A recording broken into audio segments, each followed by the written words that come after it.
बिस्मिल्लाहिर्रहमानिर्रहीम। अस्सलाम वालेकुम माय यूट्यूब फैमिली। उम्मीद है आप सब ठीक ठाक होंगे। और जी सर्दियाँ आ गई हैं तो बस पराठे स्टार्ट हो गए हैं, कभी मूली वाले, कभी गोभी वाले, कभी आलू वाले। तो लास्ट टाइम भी सर्दियों में मैं आपको दिखाती रहती थी पराठे। तो आज बन रहे हैं मूली वाले पराठे। और आप सब जानते ही हैं कि मूली वाले पराठे जो है वो आंटी बनाती है, क्योंकि मैं इतना ज़्यादा भर के नहीं बना सकती, मैं बहुत पतले से बनाती हूँ। तो जिसने पतले खाने हैं वो मेरे से बनवा लेते हैं, बाकी फिर आंटी से बनवाते हैं। और आज शाम का खाना भी मैं जल्दी बना रही थी, क्योंकि हमारे घर आए हुए थे गेस्ट। और जिनका मैंने बताया था कि उनकी शादी है मेरे हस्बैंड की कज़न की, तो वो लोग आए हुए थे। उन्होंने 3-4 दिन यहाँ रहना था और जो बाकी उनकी शॉपिंग रह गई थी ना, वो करनी थी। तो शादी में काफ़ी कम दिन रह गए थे, कुछ हमने अपनी शॉपिंग्स भी करनी थी। लेकिन फ़िलहाल अब हमने सोचा था कि हम पहले उनकी शॉपिंग कंप्लीट करवा के उन्हें भेज लें, उसके बाद ही अपनी करेंगे, क्योंकि पीछे फिर जस्ट 1 वीक रह जाएगा। तो हम जा रहे थे बाज़ार, और आज हमें बाज़ार में ड्रॉप करने वाला भी कोई नहीं था घर में। तो हमने कहा कि टाइम क्यों ज़ाया किया जाए, रिक्शा पकड़ते हैं और चलते हैं। तो यहाँ पे ये इतने प्यारे हॉर्स जा रहे थे, तो मैंने इनको भी कैप्चर कर लिया।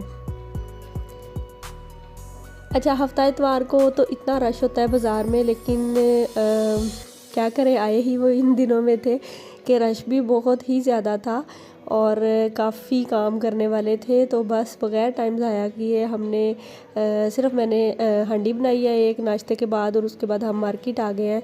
तो सबसे पहले तो हमने लहंगा देखना था दुल्हन का फ़र्स्ट डे के लिए, और अमूमी तौर पे रेड कलर ही चलता है और रेड ही प्यारा लगता है, तो हमने रेड ही लेना था।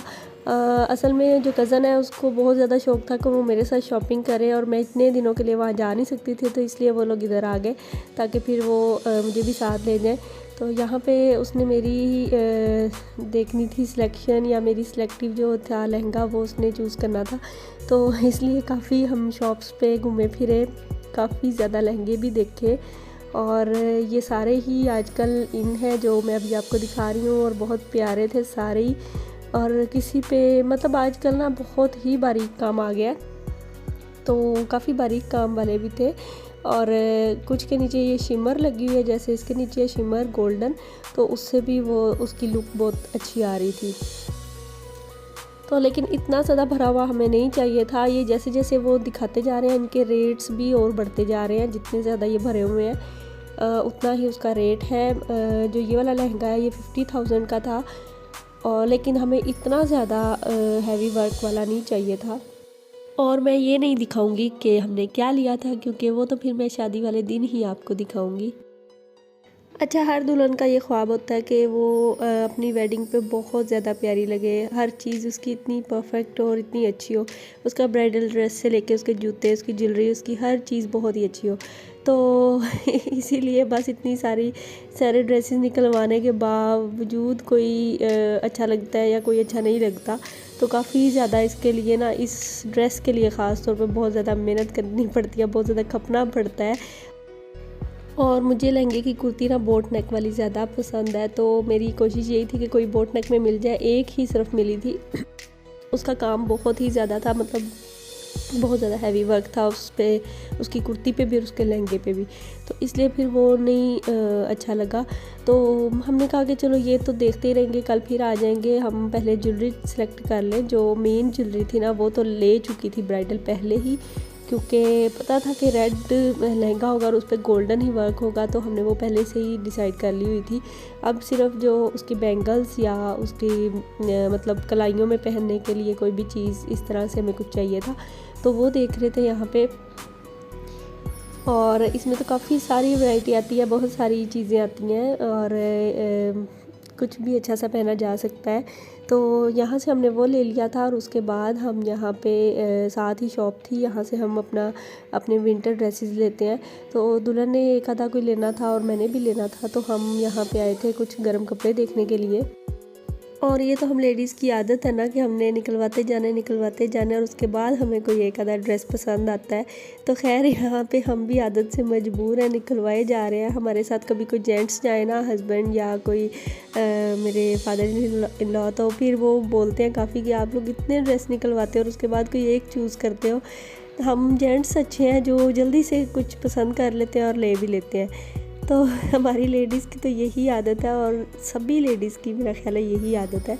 कोई होंगी एक आधी कम जो कोई ऐसा काम करती होंगी, वरना ज़्यादातर हम ऐसे ही करते हैं। हमारी सिलेक्शन थोड़ी सी मुश्किल होती है क्योंकि इतनी ज़्यादा वैरायटी होती है, इतना कुछ अच्छा भी लग रहा होता है, तो उसमें से चूज़ करना थोड़ा मुश्किल हो जाता है। जैसे कि यहाँ पे रेड एंड ब्लैक कलर का ड्रेस बहुत अच्छा लग रहा था, लेकिन वो इतना उसका स्टफ़ अच्छा नहीं था, तो इसलिए फिर वो छोड़ना पड़ा। इसके बाद हम आ गए थे यहाँ पर बैंगल्स शॉप पे, और यहाँ से हमने बैंगल्स लेनी थी ब्राइडल के लिए, तो एक हाथ की इसकी उसके लिए सेट लेना था। तो यहाँ पे हम वो चूज़ कर रहे थे, और ऑब्वियसली रेड एंड गोल्डन ही होंगी, बट ये जो ये वाले कड़े स्टाइल है ना, ये कुछ ओल्ड से लग रहे थे, तो फिर ये वाले देखे, ये कुछ ज़्यादा ही हैवी थे और यहाँ पे भी सिलेक्शन थोड़ी सी मुश्किल हो रही थी। तो उसके बाद हमें ये वाला अच्छा लगा था, इसके ये दरमियान वाला जो है ये नेट का बना हुआ था, बहुत ही अच्छा और डिसेंट लग रहा था। और उसके बाद बारी थी रिंग्स की, रिंग सिलेक्शन की। और रिंग्स तो वैसे एक आधी कोई बड़ी ही होनी चाहिए, ब्राइडल के हाथ में अच्छी लगती है, बट मुझे इतनी ज़्यादा कोई रिंग्स पसंद नहीं है कि बहुत ज़्यादा भरे हुए हाथ हो, एक दो ही बस अच्छी लगती हैं। उसके बाद हम आए थे यहाँ से जर्सी, दुल्हन ने अपने लिए कोई जर्सी सेलेक्ट करनी थी, ऐसे ही कैजुअल लेनी थी उसने अपने लिए, तो हम वो लेने के लिए आए थे। और यहाँ पे हम जब भी जर्सी वाली शॉप पे आते हैं ना, आंटी को कोई ना कोई जर्सी अच्छी लग जाती है, कोई और ले या ना ले, उन्होंने ले ही लेनी होती है। तो आज भी उन्हें एक अच्छी लग गई थी, और मैंने कह रही थी कि मैं आपको ये गिफ्ट ले देती हूँ क्योंकि आगे उनका बर्थडे आ रहा है, तो मेरी तरफ से गिफ्ट हो जाएगा। बट फिर उन्होंने वो स्किप कर दिया, उन्होंने कहा कि कुछ और ही लूँगी तुमसे मैंने कहा चले ठीक है। तो यहाँ से दुल्हन ने अपने लिए जर्सियाँ देखनी थी, तो हम काफ़ी शॉप्स पे ये भी घूमे फिरे। और उसके बाद रात हो गई थी, यहाँ पे मगरिब के बाद का टाइम है ये, और हम कर रहे हैं यहाँ पे शूज़ सेलेक्ट। तो जो दुल्हन की बरी की तरफ से शूज़ थे ना, वो भी उनके ससुराल वालों ने लेके देने थे, लेकिन वो हमने नेक्स्ट डे पे डाल दिए थे। आज हमने सिर्फ उसके लहंगे के साथ का शूज़ ही सिलेक्ट करना था। लहंगे के साथ का तो हुआ या नहीं हुआ, लेकिन उनको दूसरे शूज़ कुछ अच्छे लग गए थे। उसके बाद पहले मेट्रो पे गए थे, और फिर कुछ लोकल भी देखी थी, शॉप्स विज़िट की थी, और उसके बाद हम स्टाइलो पे भी गए थे। लेकिन स्टाइलो पे तो कोई ब्राइडल शूज़ इतना ख़ास नहीं है आजकल। तो ECS पे गए थे, और वहाँ पे मुझे एक बहुत अच्छा लगा था, तो वो मैं आपको नेक्स्ट वीडियो में दिखाऊंगी। फ़िलहाल इतना ही काफ़ी है। और मार्केट आए हों और हमने गोलगप्पे ना खाए हों, ये कैसे हो सकता है। तो लास्ट में हमने खाए थे गोलगप्पे और आप जल्दी से कर दें वीडियो को लाइक, क्योंकि आज की वीडियो है यहीं तक। और मेरे चैनल को भी जल्दी से सब्सक्राइब कर दें। दुआओं में ज़रूर याद रखिएगा। Take care. अल्लाह हाफिज़।